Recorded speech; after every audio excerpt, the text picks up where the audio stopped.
ভারতবর্ষ স্বাধীন হওয়ার পর এই প্রথম ঐতিহাসিক ব্রিগেডে নামাজ হলো। এটা ভাবা যায়? আবার কোন সরকারের আমলে? ভাজপা সরকার, ডবল ইঞ্জিনের সরকারের আমলে এক ঐতিহাসিক দিন। এই আজকের দিনটা ভারতবর্ষের ইতিহাসে ঐতিহাসিক দিন। স্বাধীনতার পর আমাদের নামাজ হতো তোমার শহীদ মিনার ময়দানে।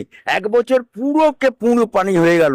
সে বছর ওই তৎকালীন বামফ্রন্টের মুখ্যমন্ত্রী রেড রোডে অস্থায়ী তাৎক্ষণিক টেম্পোরারি নামাজ পড়ার জন্য অনুমোদন দিয়েছিল, কিন্তু ওই তারপর থেকে রেড রোডে চলতা রহে গাড়ি, চলতা রহে গাড়ি, চলতা রহে।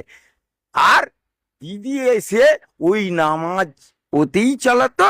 আবার দিদি খাস করে ওই নামাজের মঞ্চ, রাজনীতিক মঞ্চ করতো।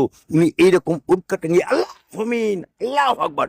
আজকে দেখেছি কোনো মহিলা নামাজি এসে, কিন্তু উনি খাস করে এসে নামাজি আল্লাহ আকবার। আল্লাহ আপনার ধর্ম, আপনার ইমান, ধর্ম যার যার নিজের ধর্ম পালন করো।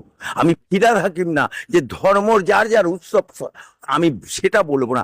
ধর্ম যার, উৎসব তার, ভাইচারা বানা রাখে। তাই আজকে রেড রোড থেকে উঠিয়ে আমাদের বহু দিনের মানুষের স্বপ্ন, মুসলমানদের স্বপ্ন ছিল ব্রিগেডে।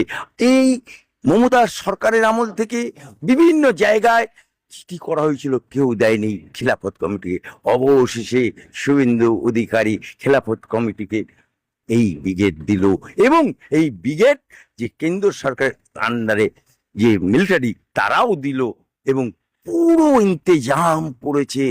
আজকে যে ব্রিগেডে নামাজ শুরু হলো, इंशाल्लाह हर साल 2 टोकर के नमाज होता है ईद बकरीद, किसी को असुविधा नहीं हो, कोई गाड़ी घोड़ा कुछ नहीं होता है। यहाँ खुशी का ईद नमाज हो रहा है।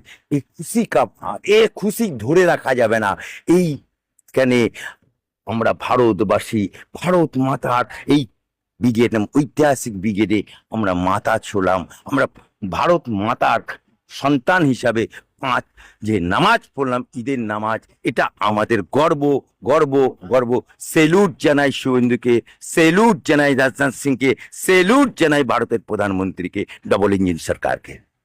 ধন্যবাদ। ব্রিগেডে আবার হচ্ছে আপনার নামাজ হবে, এইটাই হচ্ছে সম্প্রীতি, এইটাই হচ্ছে আমার বাংলা। যেই মাঠে হচ্ছে গীতা পাঠ হয়েছে ওই মাটি আবার নামাজ হবে, এইটাই হচ্ছে সম্প্রীতির একটা নাজির। এইটাই হচ্ছে দেখতে চাই। তাই মুখ্যমন্ত্রীর দায়িত্ব এইটা।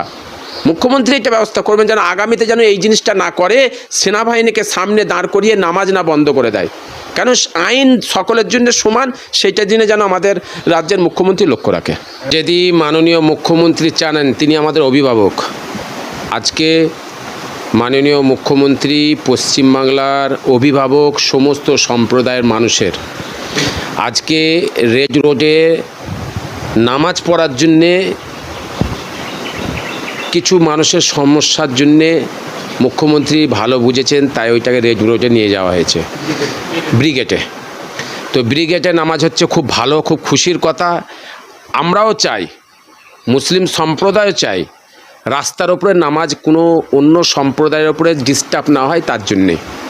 কিন্তু পশ্চিমবাংলায় আরও যত সম্প্রদায় আছে, হিন্দু ভাইদের হয় পুজো হয়, রেড রোডের ওপরে আপনার ওই কার্নিভাল হয়, রাস্তা বন্ধ করে রাস্তা আটকে হচ্ছে বিভিন্ন ধর্মের ওকেশন হয়, খ্রিস্টান সম্প্রদায় হয়, শিখ সম্প্রদায়ের হয়, সকলের হয়।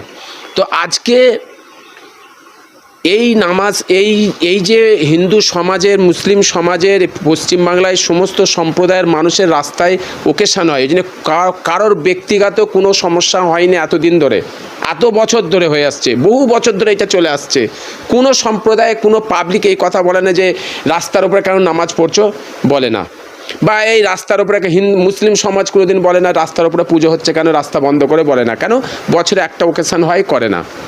আজকে মানুষের সমস্যা দাঁড়িয়েছে, মাননীয় মুখ্যমন্ত্রী সেই রেড রোডের ওপরে নামাজ বন্ধ করে দিয়ে ব্রিগেডের ওপরে করা হয়েছে। তাই আমি মাননীয় মুখ্যমন্ত্রীর কাছে এই ফুরফুরা দরবার শরীফ থেকে নাজিমুদ্দিন বলছি, এই দরবার থেকে আমি বলছি মাননীয় মুখ্যমন্ত্রীর কাছে আমার অনুরোধ, যেন এই রেড রোডে আরও অন্য সম্প্রদায়ে যে সমস্ত রাস্তা বন্ধ করে ওকেশন করা হয় যেন বন্ধ থাকে, কেন অন্য সম্প্রদায়ের যেন উপরে যেন এটা হয় আইন সকলের জন্যে, আইন সমস্ত সম্প্রদায়ের কাউকে একটা লক্ষ্য করে সেটা তো আইন হতে পারে না। এই দেশের সংবিধান, এই দেশের আইন সকলের জন্য করেছে, এই আইনটা যেন সকলের জন্য যায়। এই আইনের ওপরে যদি মুখ্যমন্ত্রী থাকে ওয়েলকাম, আমরা খুব খুশি, মুসলিম সমাজ খুশি, মুসলিম সম্প্রদায় খুশি যে আইন সকলের জন্য সমান রেখেছে। তাই আমরা দেখতে চাই যে না আরও অনেক সম্প্রদায়ের ওকেশন আসবে, যেন রাস্তা বন্ধ করে কোনো ওকেশন না হয়।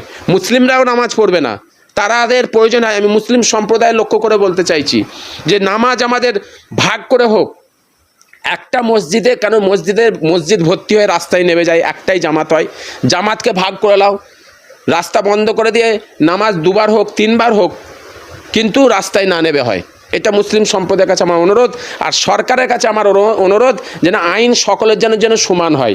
এই দেশ, এই সংবিধান, এই রাজ্য, এই যেমন এই পশ্চিমবাংলা যেমন কাজী নজরুল ইসলামের, সেরকমই হচ্ছে রবীন্দ্রনাথ ঠাকুরের।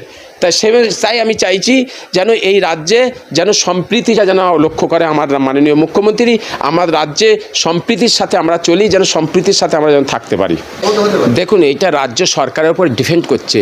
এই রাজ্যের সব সম্প্রদায়ের মানুষ কিভাবে থাকবে, কিভাবে চলবে, যেমন তাদের সমস্ত দায়িত্ব ব্যবস্থা তো সরকারের, এটা সরকারের দায়িত্ব যে আগামীতে যদি রোডে আপনার ইয়েতে যদি বন্ধ করে দেয় আপনার ব্রিগেড, সেটা সরকার বুঝবে, সরকার ব্যবস্থা করে দেবে, যেন নামাজের ব্যবস্থা যেন করে দেয়।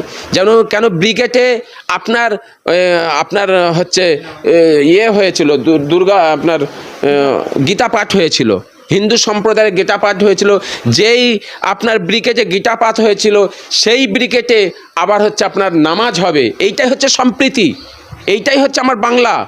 যেই মাঠে হচ্ছে গীতা পাঠ হয়েছে ওই মাঠই আবার নামাজ হবে, এইটাই হচ্ছে সম্প্রীতির একটা নাজির, এইটাই হচ্ছে দেখতে চাই। তাই মুখ্যমন্ত্রীর দায়িত্ব এইটা, মুখ্যমন্ত্রী এটা ব্যবস্থা করবেন যেন আগামীতে যেন এই জিনিসটা না করে, সেনাবাহিনীকে সামনে দাঁড় করিয়ে নামাজ না বন্ধ করে দেয়, কেন আইন সকলের জন্য সমান, সেইটা দিনে যেন আমাদের রাজ্যের মুখ্যমন্ত্রী লক্ষ্য রাখে। বিজেপি সরকার আসার পরে কুরবানির ব্যাপারে নিষেধাজ্ঞা জারি করা হয়েছে কার্যত। সেই জায়গায় মুর্শিদাবাদের যিনি দাবাং নেতা হুমায়ুন কবির, তিনি বলছেন অন্য কথা।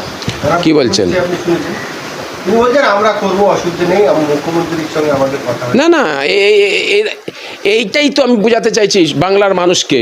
এখন বললেন কিছু হচ্ছে অন্ধভক্ত আছে গালাগালি করবে, কিছু অন্ধভক্ত আছে গালাগালি করবে, এরাই হচ্ছে দেশের শত্রু, এরাই হচ্ছে জনসাধারণের শত্রু, এরাই হচ্ছে পশ্চিমবাংলাকে শেষ করছে, আর এরাই হচ্ছে পশ্চিমবাংলাকে শেষ করেছে।